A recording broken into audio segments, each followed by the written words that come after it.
aplinkiniam paaiškinti labai, ką čia veikia. Sunkus dalykas, nes atrodo, kad tik tu kaip kontaktų centras tau skambina, tu atsiliepi ir važiuoja brigadą tvarkyti. Nu, čia taip nėra.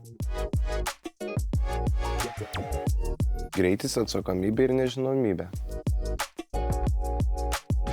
Pradedi nuo susipažinimo su brigada, kas šiandien brigadose dirba. Tada tą brigadą instruktuoji, kaip darbus vykdyti, kad vadovaujant su organizacinėmis ir techninėmis priemonėmis, laikyti saugos reikalavimų. Tada pažiūri, ar yra šiuo metu gedimų, ar ten kažkokia avarija, tai prioritetas pirmai gedimus siunti brigadą, o paskui tiesiog žiūri, planiniai darbai, kokie tau šiai dienai yra suorganizuoti, ruošimai schemos rytojaus darbams, rangovom atstatymai.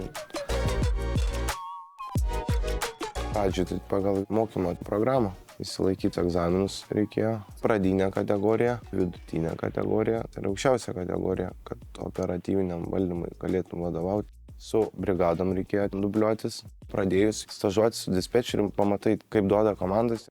Turi būti kažkokios šitoj vietoj ir teorinės, ir praktinės tos tokios, kad suprastum viską, kaip kas vyksta.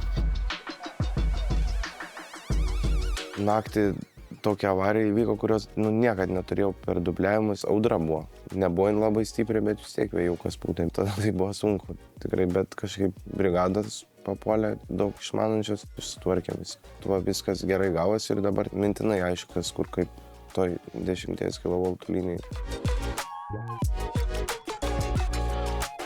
Čia įdomus darbas ir visur kiekviena situacija yra vis nauja, kur daugiau vartotojų ir tada būna ir daugiau to veiksmo. Kai yra tos atsakomybės, nėra, kad ateini ir tą darbą ir kad tik tai tau praeitų darbo laikas visas ir kad važiuotų namo. Kažkokia situacija atsitinka ir tu sutvarkai. Man tai patinka, veža tas dalykas. Darbo atžvilgiu, tai čia tobulas vieta yra. Kolektyvas, nors prie širdies dėk.